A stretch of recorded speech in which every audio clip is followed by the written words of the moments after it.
Good evening. It is good to see each of you here and to welcome you as we gather for a very special service. Today marked the beginning of the season of Advent. The church for about 1,500 years has been celebrating Advent. The word Advent comes from the Latin word for coming. It was a season of preparation, a season of looking forward to celebrating again the birth of our Lord and Savior. There are many ways that we do that. One of them is lighting the Advent wreath, reminding us that that time is drawing closer. Advent incorporates 4 Sundays prior to Christmas. And so on each of those 4 Sundays, we light a candle that helps us to see that we're getting closer to that day of celebrating Christ's birth. Tonight, as we have gathered here, as it reads to you in your bulletin, this service, the hanging of the greens, is indeed a feast for the ear and the eye, and even our taste, as afterwards we'll gather downstairs for a time of fellowship. And I hope all of you can go down and stay, because as I walked through about 15 minutes ago, there were lots of goodies already on those tables. And you please plan to stay and share in that. Tonight as we worship, think about the prophecy of the coming one. Think about what happened on that night of nights when Jesus was born. Think about his life as he walked upon this earth. Think about what all of that means to you. And as you observe the decorating of the sanctuary and participate in that, I invite you to just be a part of all of it. As you read the readings and sing the songs, and that as you come and help to decorate and during the time of the Chrismons, later in the service, we'll be coming to that time. You're invited, if you would like, to come to the front, and there are Chrismons on the first pew, and take one and place it there on the lower part of the Chrismon tree, and after all of the Chrismons are on it, then that tree will be lit. But come, let Christ speak to you. One of those words of prophecy we find in the book of Isaiah, and we read from Isaiah 40. A voice cries, "In the wilderness, prepare the way of the Lord.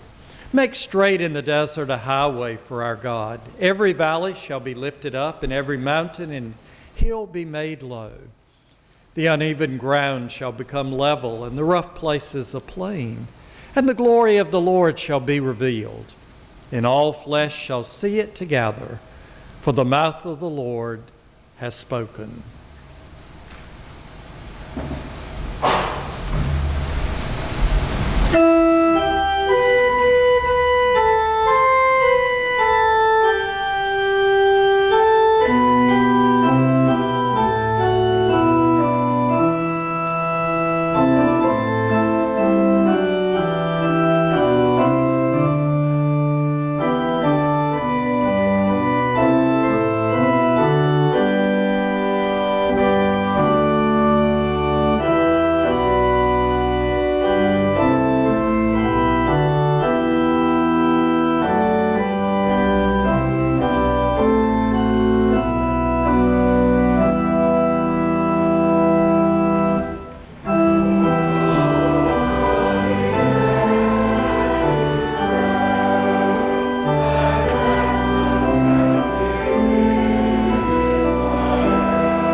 And from the prophet Jeremiah we read, "Behold, the days are coming, declares the Lord, when I will raise up for David a righteous branch, and he shall reign as king and deal wisely, and shall execute justice and righteousness in the land. In his days Judah will be saved, and Israel will dwell securely. And this is the name by which he will be called: the Lord is our righteousness."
I am convinced that I am in the presence of greatness as I look at church family and know all the things that go into what we do here, all the things that happen behind the scenes. Sometimes I'm not even aware of all those things.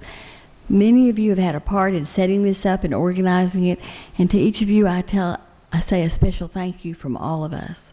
I want to introduce especially to you tonight some talented folks who are going to help us with the story. Eric and Monica Monday have agreed to read a different kind of presentation for us tonight. Thank you all for being here. How old are you? Whatever your answer to the question, you have heard this story, the Christmas story, at least that many times. In fact, many of us could multiply that number by several times that we hear the story each year. It's a wondrous story, of course, filled with drama and passion, tension and love, upheaval, joy, and even deceit.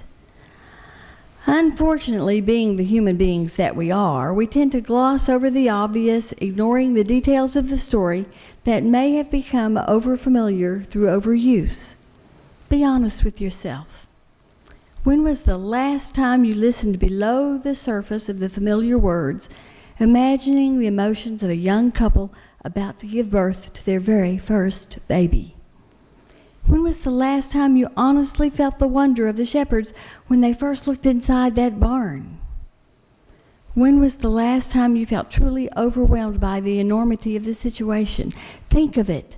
The great God of the universe entered our space as that tiny, red, wrinkled, totally helpless newborn baby in a feeding trough. The most vulnerable of human beings, as a baby who didn't even have a bed. Did Mary and Joseph really fully comprehend what was happening? Did the shepherds, or the innkeeper, or even the wise men who began their distant journey following a brilliant star in the sky? Tonight, it's a little bit different from what we've done before, but tonight we listen to a modern-day version of a story we know so well. As we decorate this space we love, as we begin to sing the songs of a season layered with traditions and culture, as we rush headlong into the craziness of a culture gone mad with commercialism, take a few moments here to enter into the emotions and into the realities of a story that begins Now in those days a decree went out from Caesar Augustus. Mary felt her water break. They were somewhere on Interstate 22, somewhere outside Bethlehem, in Pennsylvania, somewhere. Joseph was straining to see through the frosted window of their dying Chevy Nova.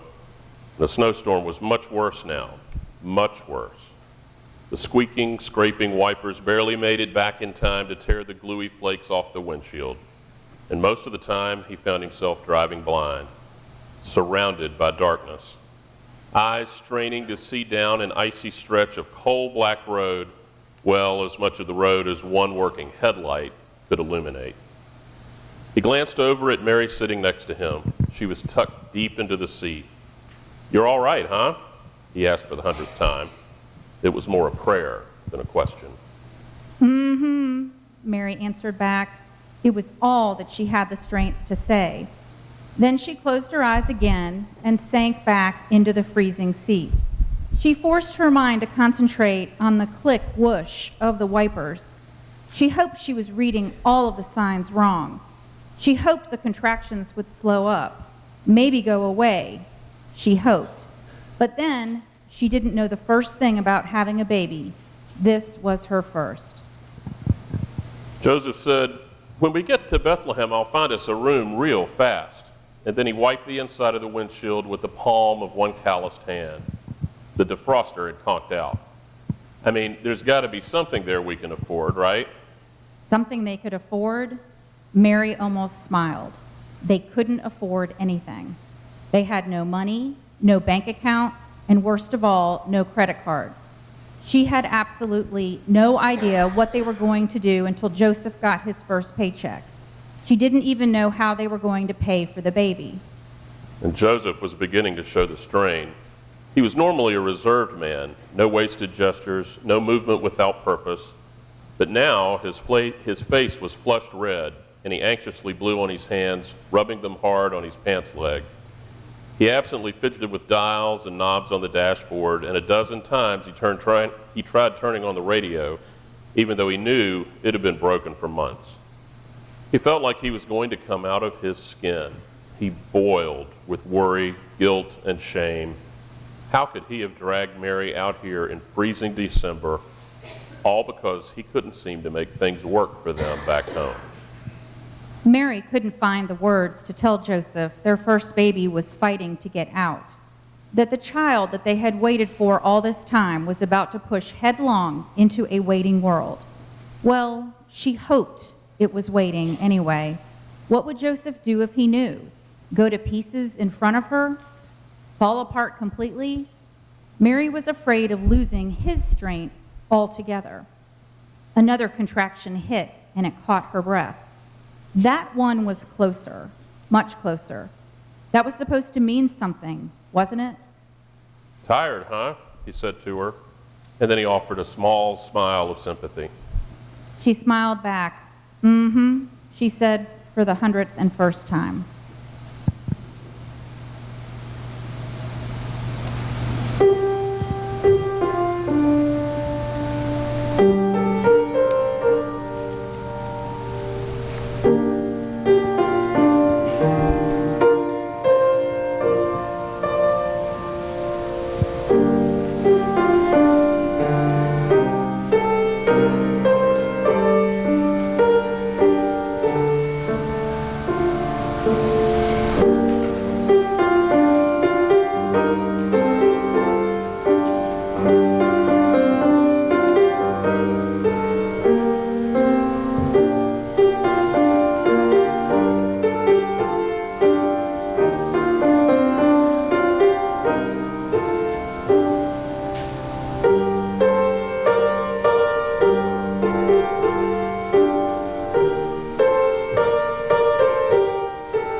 Mary and Joseph lived in Nazareth, a small town only about an hour out of Bethlehem. Well, only an hour when it wasn't snowing shovelfuls and their ancient car wasn't stalling out every time Joseph hit the brakes. Joseph was an unemployed carpenter who caught the odd non-union job whenever he could, mostly piecework and handyman jobs. That was what he was usually called for. Yesterday, a friend had called and offered Joseph a short-run job in Bethlehem. He could work through the end of December, maybe all the way into January. When Joseph got the call, he joked with Mary about being a woodworker in a steel town. But the pay was going to be good. God knew they needed the money. Another rush of pain shuddered through Mary, and she jolted away. They were creeping into downtown Bethlehem. Joseph nursed the car into the parking lot of the first motel he thought they might be able to afford. He looked over at Mary, smiled thinly, and got out. She was going to have to tell him soon. She dropped her head back and slipped into half sleep. Somewhere in the cottony distance, she could hear Joseph's work boots crunching across the slushy gravel of the parking lot. Just our luck, isn't it, Mary? He said as he slid into the frozen front seat, slammed the door, and gripped the thin, icy ring of the steering wheel. What happened, she said, trying to keep the pain out of her voice. Conventions. Conventions everywhere. Manager said the whole town's booked up solid. Bethlehem had been hit with out-of-towners. The Shriners, several weekend tax seminars, even a group from the Eastern Auctioneers Association was in town for the half-dozen farm foreclosures going on that week. In other words, no vacancies. Maybe there'll be something up in Allentown, he said. He let out a slow sigh and twisted the keys in the ignition. The car groaned and then roared to life. He gunned the motor a few times and then eased the car through the chocolate ice of the parking lot, back out onto the interstate. 5 minutes later, Mary screamed. Joseph hit the brakes. The car stalled and fishtailed off the road. "What is it?" he shouted, panic spiking his voice. His heart was punching a hole in his chest. "Did I hit something?" Joseph, she said in a thin whisper, I'm so sorry. It's the baby, and it's time. "No, Mary," he shouted. His voice froze in his throat. Cold fear bolted through his body. "Why didn't you tell me while we were still in town?" Well, I thought I could make it. He snapped his hand out and cranked the keys. The car wheezed, it coughed, and then whined into silence. He could hear the quiet rustle of snow on the hood and Mary's ragged breathing. Joseph, please do something, she whispered, and her voice sounded like it slipped out of thin air.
Walston heard the car squeal off the road, then the slow moan of a dying engine.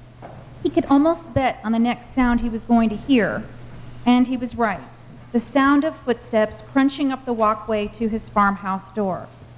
When he first heard the car, he thought it might be the bankmen coming early. The letter he'd gotten in the mail 2 weeks ago said his farm would be gone by the morning of the 25th. That was just tomorrow. It said that the auctioneers would be there sometime before noon to erase him from the property. And now they may be coming a few hours early to price out his place, offer their appraisals. Well, Walston wasn't about to lose his last night with his family in the home they'd built, sitting on a land they'd watered with their own sweat. Then the knock came, rapid and urgent. Walston stood his shotgun up against the wall, in plain view from the door. Then he cracked the door a little and looked out. Please, please, you gotta help us, Joseph shouted as soon as he saw the sliver of face through the door. Walston stepped back a ways. This isn't what he expected. Not at all. He had no idea what this man with the burning red face would want. Help you, Walston said. His voice sounded old to himself. I'm the one who needs the help, buddy. You're standing on my porch. I'm going to lose that porch in the morning. Please, my wife's about to have a baby. She's over in my piece of junk car in the snow. Walston felt a charge of anger. Please, God, not this. This kind of thing was always happening to him. People taking advantage of his giving nature. Maybe that's what got him where he was right now. A loser, a broke loser. He'd always been too soft. No, enough's enough. He'd seen his wife break down in the cornfield. He'd heard his children crying in their beds. He did not need Mr. Charity Case standing on his porch. Not now. There's no room here, Walston said. My family's all asleep now anyways. Everything's taken. Why don't you try Harlan's place? It's 5 miles or so up the road. Joseph pushed his palms against the screen door. Please don't do this to us. She can't have our baby on the front seat. They'll both freeze. Look, I don't even have a phone to call the doctor. Doctor, Joseph barked. You don't understand. It's too late for a doctor. She is having the baby now. Walston stared at him. Hold on, he hissed through his teeth. He shut the door, stomped away, cursed under his breath. He knew the motel rooms were probably all taken up back in town tonight. Still, he wasn't sure he believed any story about a woman having a baby in a front seat. He'd fallen for one too many sob stories in his life. He made a decision. He spun on his heels and hiked through the house collecting items. He came back to the door with a lantern, matches, a sheet, some blankets, and a pocket knife. The barn's around back, Walston said, jerking his head off to the left. That's all I got tonight. A barn, Joseph whispered, and he felt tears sting his eyes. A barn, Walston shut back. That's what I said, and that's what I got. The hay's clean, no snow inside, but you gotta be out by tomorrow. Everybody's gotta be out by tomorrow. Wrapped up firm in one of the blankets, Mary sagged against the barn wall while Joseph kicked aside rocks, old hay, and manure. He worked fast. She watched his breath chug out in blasts of steam. He made a pile of fresh hay, threw a clean sheet over it, and helped her to lie down. Her head dropped back against the hay as a spasm of pain twisted inside her. She could hear her own heartbeat in her ears. She could hear Joseph's ragged breathing pick up. Then she heard him whisper a terse prayer as he reached his hands down and slipped them under the baby's emerging head. Now the world will see God's face, Mary thought, as she grabbed a handful of straw and pushed with every coil of strength left inside her. She opened her eyes. An old owl sat in the rafters. His huge eyes stared peacefully down at her, and she started to weep.